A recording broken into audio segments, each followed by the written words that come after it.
Hi, my name is Dan Gordon. I am a technical evangelist with Traceable AI. Thanks for joining this session. We're going to be looking at API security and which this conference is about, and talking about some of the things we need to be thinking about, and then we'll dive into some examples of how we might go about enacting those capabilities. So again, thanks for joining. I have been, just a little bit about me, I've been in the DevSecOps space for, well, since DevOps started really, been product manager for many DevOps tools and bringing security into those as well. Most recently at GitLab with as an evangelist, and loving my time here at Traceable AI because there's just so much to do with regards to how we raise the level of what we need to do to have proper API security, and we'll talk about that as we get into it. So again, thanks for joining, and here is the quick agenda. We're going to do a little bit of context setting. I am going to do some presentation talking about what's changed, why we need it, what we need to do rather, and then we'll kind of quickly get into looking at traceable in this case, but it will apply to these concepts in general. What we want to be able to do to make sure that our APIs are secure, and then if we have time, we'll do some Q&A, or actually Q&A throughout. Please, if you have questions, drop them in chat. I'd love to get those as we go as well. So the first piece, right? I was thinking, how do we say this ever-present piece of information without putting it on the slide that we always see, right? As a quote, Mark Andreessen, software's eating the world. Well, APIs have eaten software and the world. It's no question to anyone, especially at this conference at this point, that APIs connect everything and everybody. With the explosion of cloud native capabilities and microservices and mobile and the need to rapidly change our software, we have evolved software development and services, and they are API driven. IDC predicted a couple years ago that there would be 90% of enterprise applications by this year will be API driven architectures. And I think we're seeing that that's absolutely true. Now, I'm going to mention here, I know we don't usually want to call out particular situations that have happened, and these are good companies with smart people. This is not about, hey, they did something wrong, but there is a growing crisis, and with the rapid adoption, you could argue it's not rapid, but now we've hit this hockey stick, and the curve in the hockey stick from the adoption of APIs. Security of those APIs has not kept up, and that's what we're here to talk about in general in this conference. And these companies that have had, they've all suffered in recent times breaches, break-ins, problems because of APIs and API security issues. Now, they're not companies that are lazy about their security, right? I mean, look at these. Many of them were born in the internet age. You can guarantee that many of them, all of them, have well-funded and very smart, probably the best in the industry, security teams that are working to keep applications secure and their whole network and everything. So what's going on? Why did all of these problems happen, right? There's articles about everyone. These are all public. What's going on? What do we need to look at here? Obviously, there's more we need to do. So in past years, not that long ago, we had a simpler life, right? We had fewer attack surfaces in general. Our applications weren't distributed massively across Kubernetes, clusters, right? They weren't using so many APIs to communicate to all of those different components. It was simple and predictable attack types, right? There wasn't as much sensitive data being pushed across the network to different components of the same application or the same system. The attack types were ones that we could more or less solve with signatures and watching for certain attack signatures more or less worked. And of course, not always 100%, but and the attacks were kind of simpler single step attacks or few step attacks, kind of like more like playing checkers, right? But now we're playing chess, right? The attacks are multi-step, over time, multi-session. The attack surface has grown. I think everybody, I won't belabor this point. Everybody here at this conference gets that, I believe. But there's so many more components, bigger attack surface, more sophisticated attacks, more like chess. And we also have business logic challenges where the APIs that are in question can be used the way that they were designed to do different things that were not anticipated that then give access or break logic. We've also got attacks coming from within, not just externally.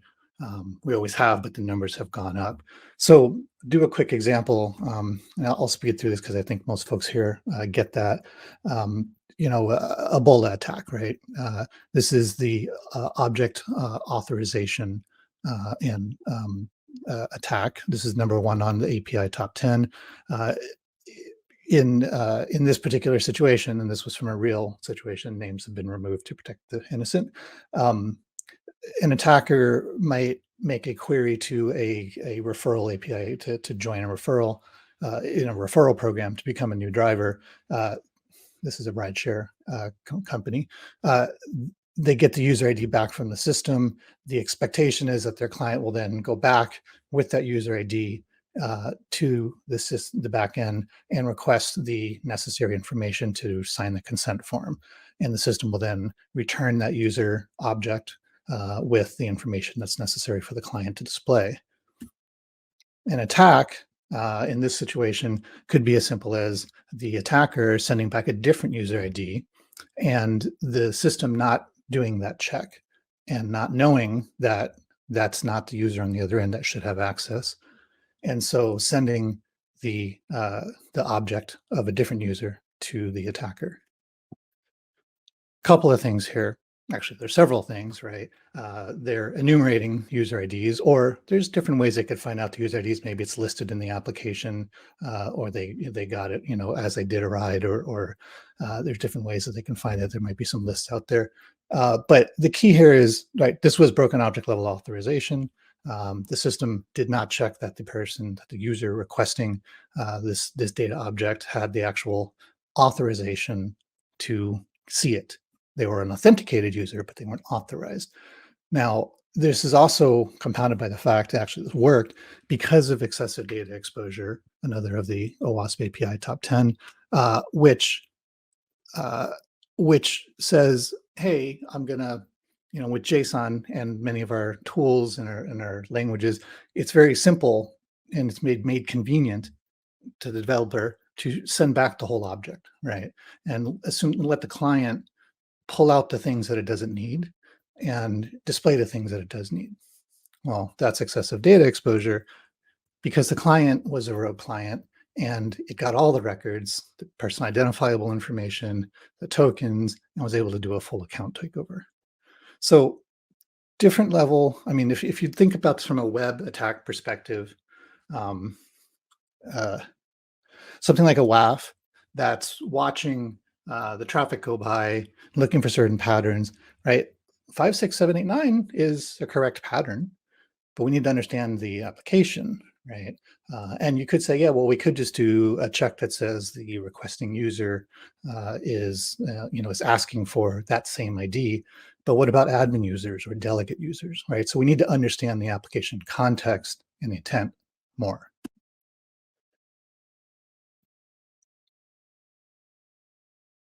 How do these things happen?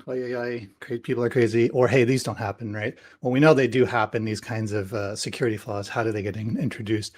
And there's lots of different reasons. No, most of it is not a developer thinking, "Hey, I'm going to be malicious," right? But we get pressures, time pressures, for example. We get a chain of trust, right? And there's lots of great talks around, supply chain and chain of trust. But this notion, for example, that hey, this API is from AWS, so it must be secure. I can just use it, for example, right? Do we really know who we're ultimately getting, uh, the APIs that the endpoints that we're talking to, and if they've been properly secured? Again, time pressure. I might need to quickly modify an API and get it shipped out the door, so I don't do due diligence and proper checking and validation and testing of it. Um, uh, or I'm developing something for myself or something small, and I just need a way to let somebody who asks for something interface it. No big deal. It's not like a full blown thing. It's not going to be a paid service, so I'll just add this on, right? Uh, wasn't designed properly. Did we have security in mind? And oftentimes the answer is no. We know developers are, I wouldn't say paid for, but the notion is like get features and functionality out there, and that's their job, right? And so usually security is not the first thing, or even the second thing that is focused on, and that's something that we need to change as an industry. And we also see things like, hey, and this is a big one, this is an internal only API, so I don't need to really secure it that much, right? Well, internal APIs have a way of becoming external APIs, as they get, people move on, but the APIs persist. Other people own them. Somebody asks for access, or they say, hey, this is a popular service. Let's turn that around. Did it get reevaluated, right? To make sure that it would be a proper externally facing API, that it has proper authentication and authorization.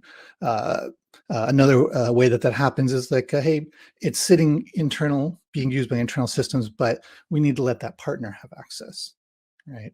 So best practice is to assume all your APIs are going to be externally accessible and treat them as such. Always do the authentication authorization necessary. Another way that this could happen, hey, my API gateway is handling the security, right? Yes, they get great for authentication, some amounts of authorization, and rate limiting, blocking, and all that stuff. But are they going to catch the example that we just saw, for example, where it's really about the logic inside of the API call that we have to be aware of and understand? And then, of course, compounding all of these is I'll document it later, right? We're moving furiously, quickly.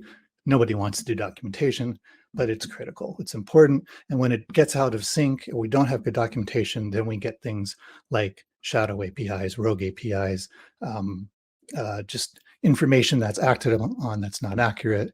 And so something we want to avoid. So these things happen. The question is, what do we do to get better about it? So what's needed for modern API security? Well, there is the development side of it, but there's also a lot we need to do around the development and around the usage of these APIs to get better about securing them. One of those, a key one, starting point is know your exposure, right? So what do you have out there? What is the attack surface that you're exposing? Do you know about just the APIs that have been properly documented and properly configured into your API gateway? Or do you know about the shadow APIs, the ones you don't know about, or the rogue APIs, or sorry, the orphaned APIs, the ones that were the older version but didn't quite get turned off or are sitting still accessible on a dev server, but still having access into the rest of the systems? What are the dependencies of those? Which APIs call which ones? What are the sequences that get called? Important to understand from a prioritization standpoint is which ones are the most risky, right? If we look at hundreds of APIs being used across all of our different components, potentially thousands of API endpoints in a large organization, how do you know which ones are the ones that you need to be focusing on? Which ones are the highest risk, right? And that can be measured by, of course, many different ways. Um, for example, looking at what is the likelihood that it's going to be attacked, and if it isn't attacked, what is the impact, right? So, is it handling sensitive information? Is it encrypted properly? Is it authenticated properly? Is it externally facing? Does it get called by lots of different clients from around the world, or a fewer systems, right? There's lots of different pieces of information that can go into calculating a risk score. And I'll show you that in the demo in a minute, what at least Traceable does for that. Understanding the sensitive data, where is it flowing, and as it gets handed off from system to system across APIs is important. And so this is and third parties, right? We're using, as I'm calling out to AWS for S3 bucket. We're using services more and more outside of our control. So needing to know that's an exposure potential too. So you need to know when that happens. And so this is the first important step, which is, what do you have? What's your attack surface? How many APIs? What are they? When are they changing, for example?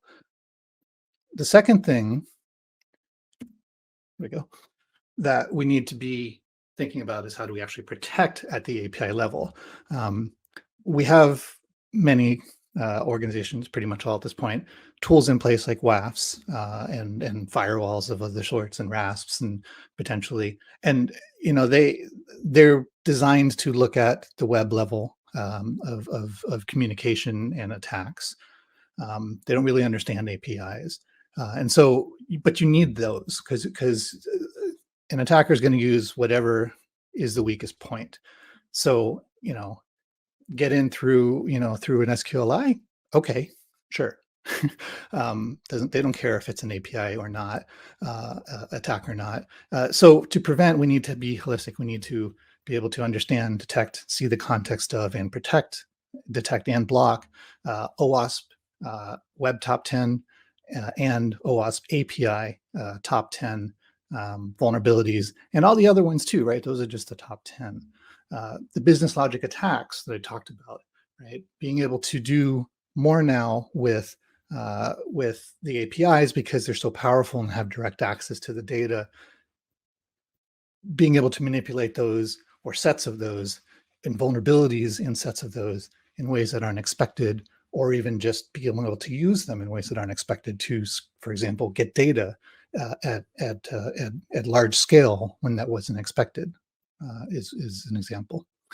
And so API abuse, fraud, bot protection, unknown attacks, there's a lot to protect from, so you need tools that can understand those different attacks and help protect against those. And then building contextual awareness. So what is this? And again, I'll demo this in a minute. But the idea here is that because our attack surface is so much larger, because there's so much more complexity to deal with respect to securing our APIs, we need to have a broader, more holistic view. Having a data lake, or collecting information, not just sampling or just looking at headers, but headers and bodies, request and response, storing that information, connecting that information, so we understand the sessions, the transactions that happen in relation to each other, whether that's over time, over IP, etc., are important, because that allows us to do things like root cause analysis, user behavior analytics, threat hunting.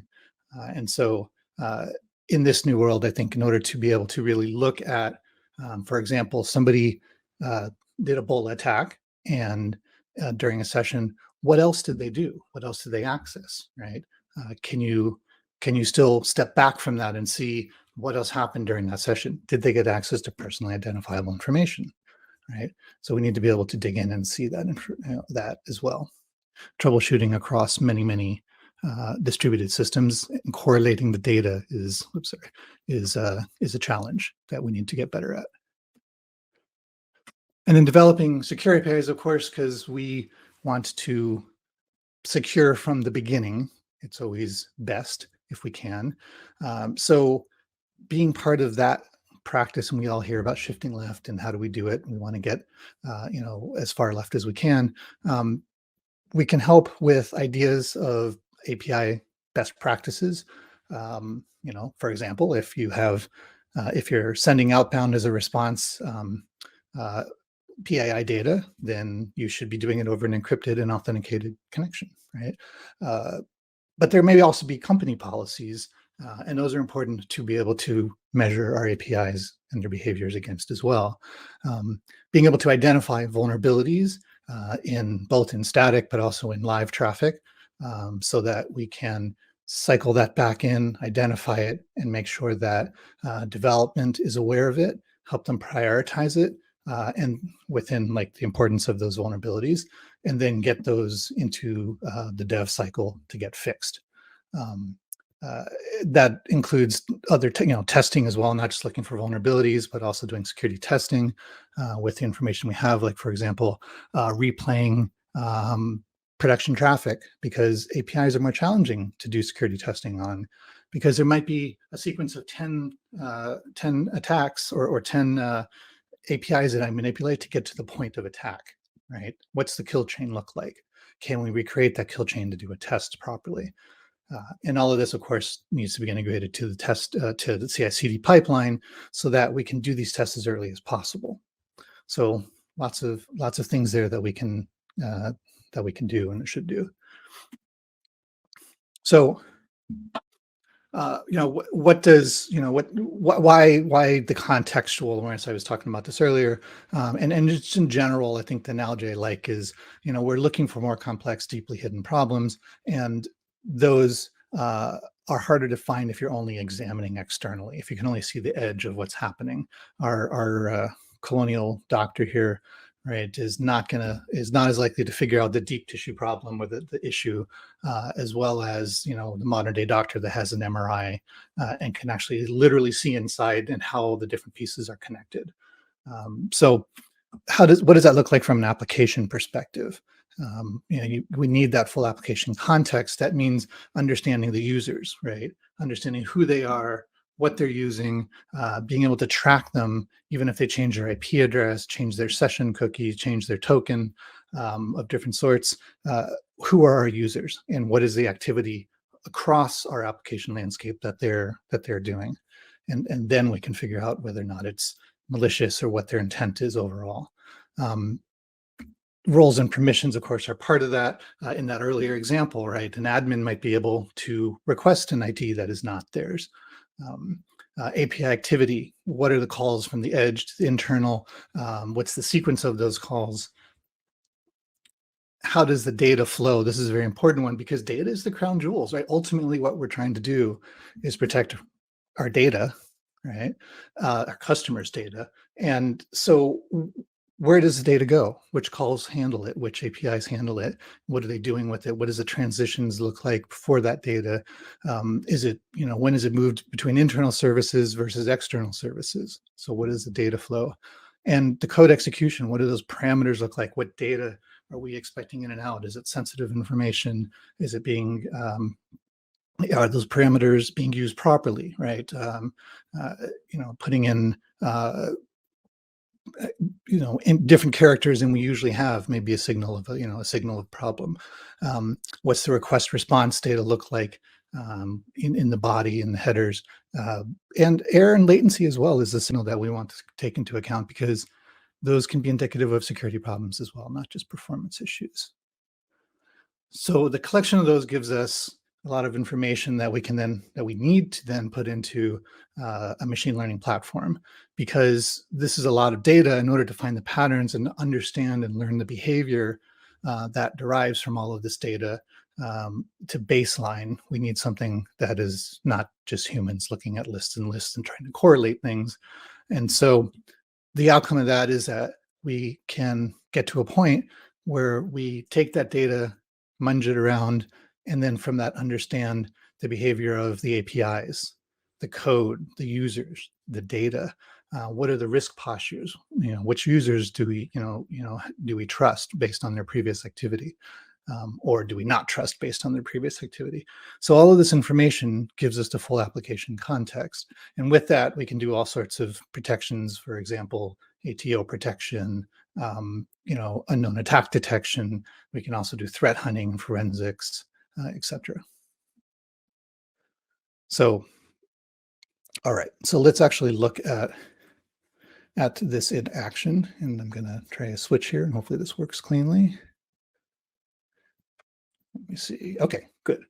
So, all right. So this is Traceable AI, and I'm using this as an example about some of the things to talk about that I talked about. I will actually switch back here for a second. The first thing we'll take a look at is this piece of it, the exposure. What is my attack surface, right? Sorry, I'm getting used to the switching tab and having to click the share button on each tab.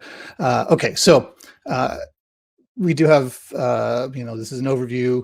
This Traceable in this case basically is out there with sensors and out of band as well. Many different ways to install it, and what it does is it pulls in the data about the communications of your applications, and from that builds an understanding, beginning with the services. What are all of the applications and services, microservices, if you will, that are out there, and automatically groups the APIs into those services. Although the more useful view is the application flow, which is how are these services connected, right? How do they talk to each other? Here we have our north-south, our edge. Hang on here, and we can see what it is talking to. Typically, well, if you can't see the lines, they do light up typically, but and so we can see that there are internal systems that or other systems that it talks to. And here we go. Sorry, a little frozen here. Okay, and we can trace from our front end, our external facing into our internal systems, and understand these calls, which are the API calls between the different components, right? And we can find that and trace that all the way back to to the back end and to our third-party services as well, which we may be shipping information or storing information in. And so this is really helpful in understanding what you have out there, understanding your spread of your application, and identifying if something new comes up, right? When a developer brings up a new service, for example, it will show up on here because this is constantly scanning and updating. I may want to go in though and get a better sense of the actual service and what are the endpoints that it makes available. So looking at the service itself, we have the standard, performance, observability data, latency, errors. We have sorry, everything is a little bit slow here. We have the list of endpoints that we have the list of endpoints that, okay. Let me close down something here, having some issues. The list of endpoints that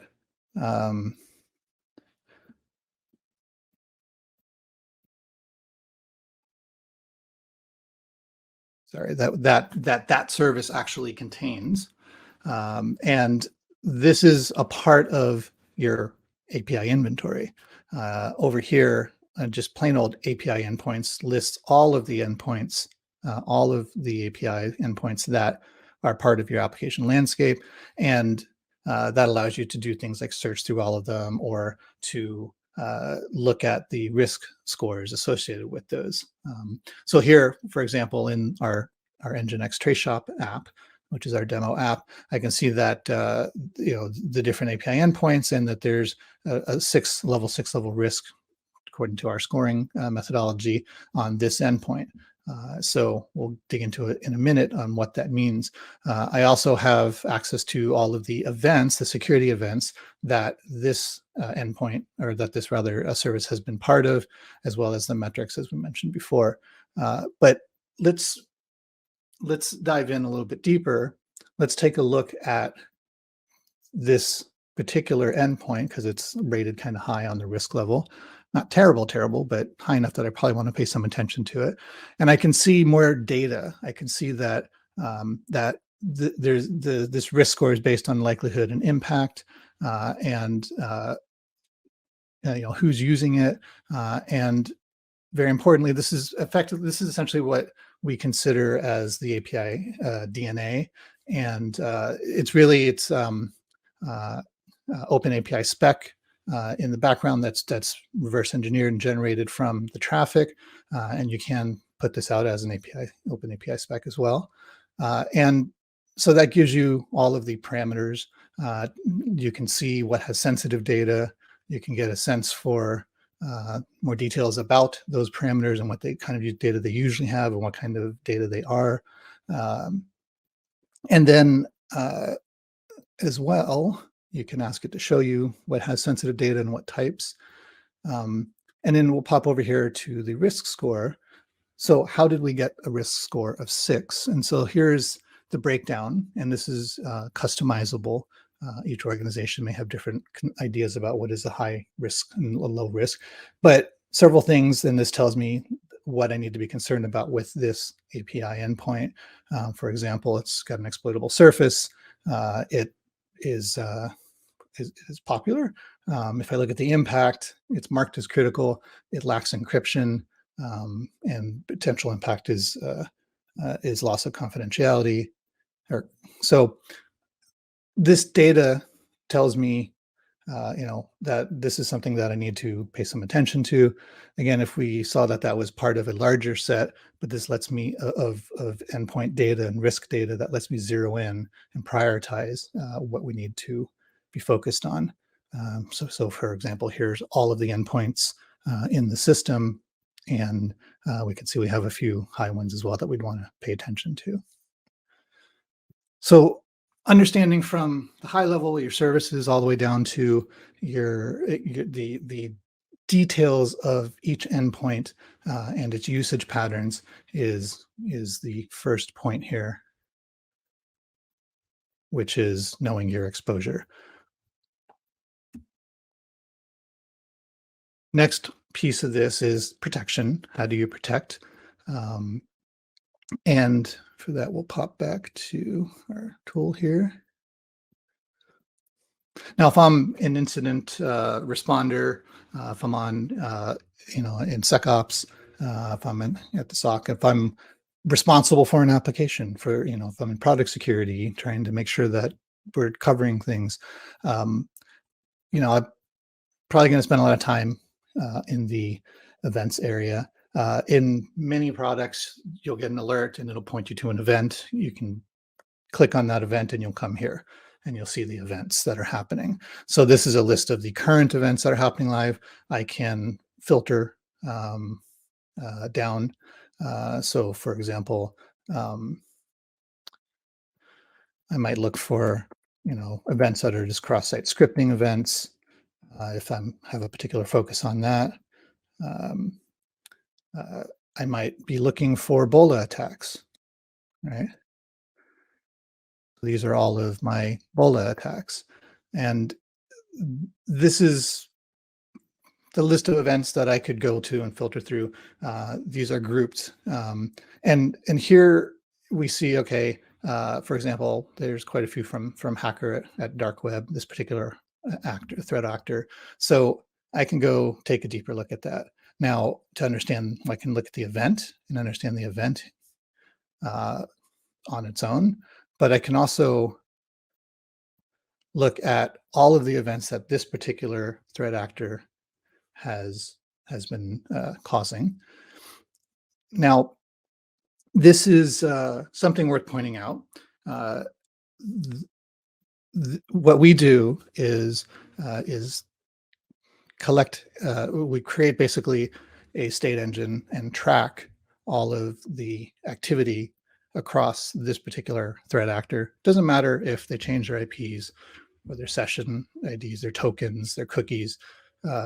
We have technology that's tracking them and pulling it all together so that you get the full storyline of this attacker, no matter where they're attacking or when they're attacking or from what IP address they're attacking. As a matter of fact, we can see this hacker has been using 22 different IP addresses over time. But this gives me an overall story about this actor. Now, we also see that our system who's watching them is added to their, because of all these attacks, added to their threat score and they're listed as critical. So this attacker is someone that we should be blocking, which we'll be doing in a little bit. And you can actually set the attacker threat score to automatically block them at a certain point, or you can leave it up to human intervention. So here we're looking at Hacker at Dark Web. We do automatic attack attribution, and let's take a look at some of these attacks. So we'll start with, for example, a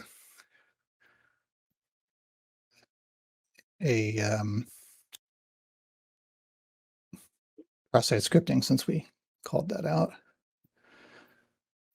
All right, so I can see the information about the attack, what the attack string was.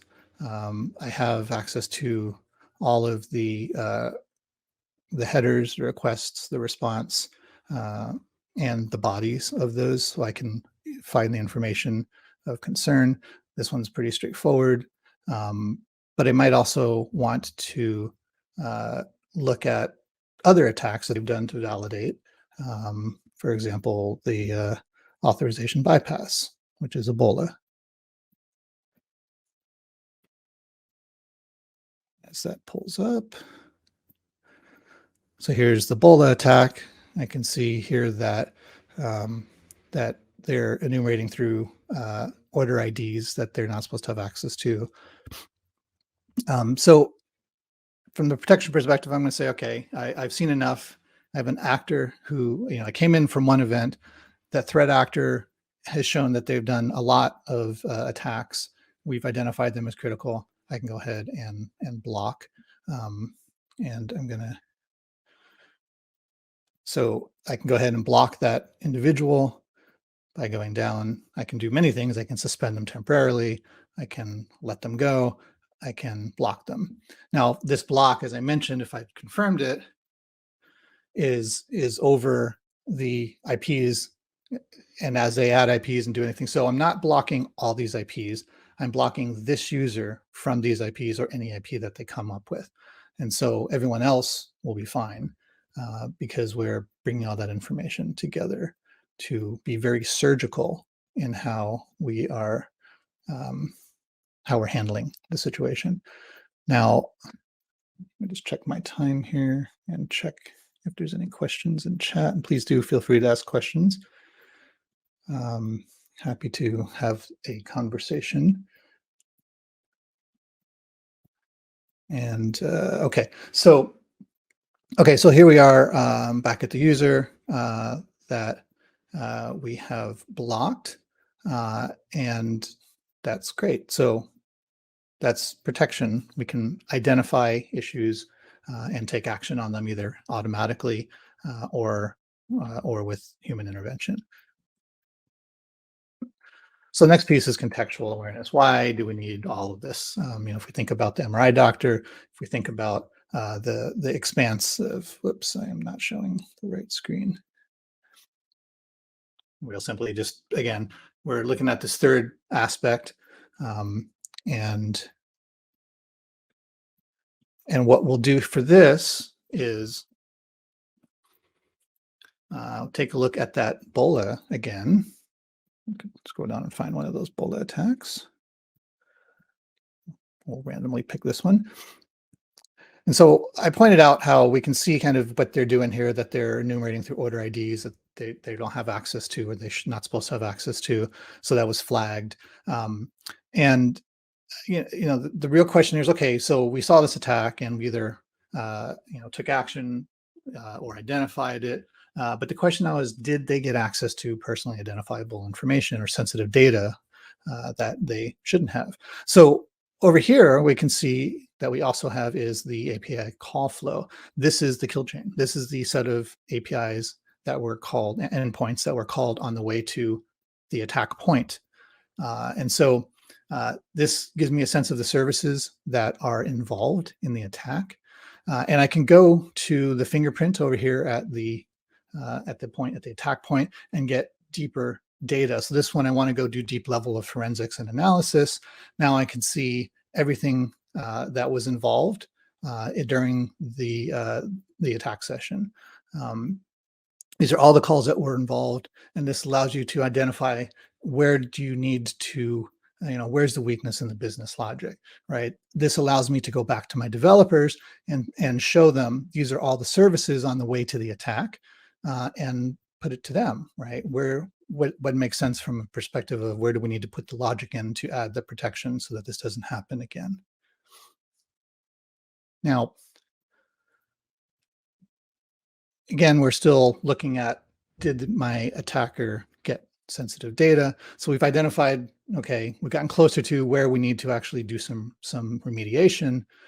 I can view the whole session, and this whole session is, if I refresh here, is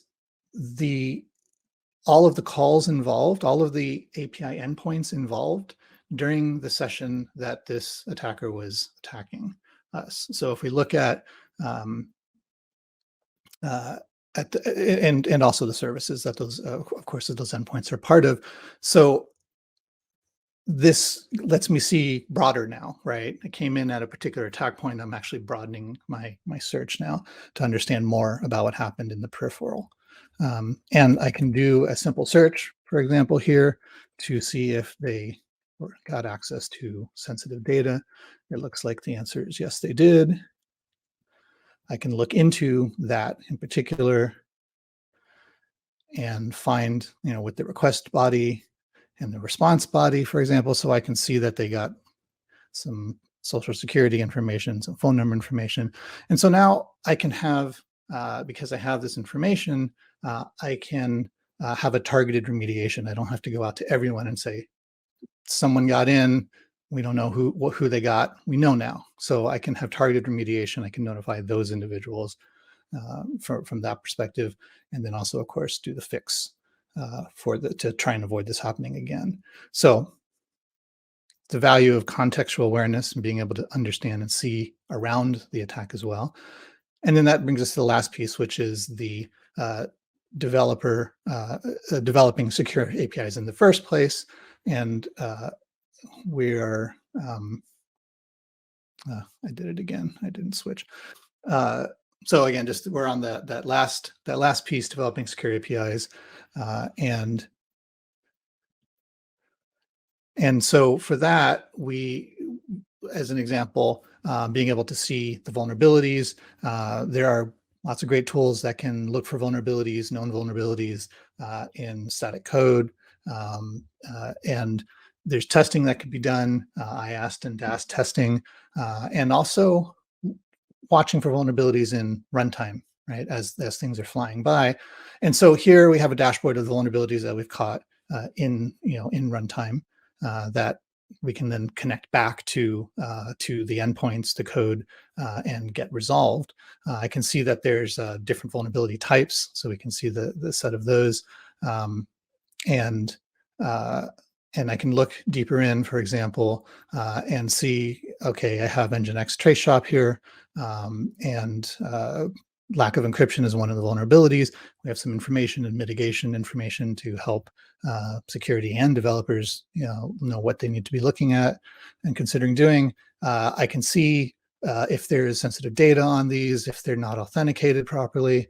So we have some information about each of these endpoints and their vulnerabilities, and I can track the work being done on them. And this, of course, can also integrate out to your favorite, ticketing or task tracking system like Jira, and then update this as well. So that's the last piece of it, which is again bringing us to helping secure APIs further left in the process. That is what I have. If there's any questions, I'll check chat real quick. Feel free, if you have any questions, to put those in. Be happy to answer them.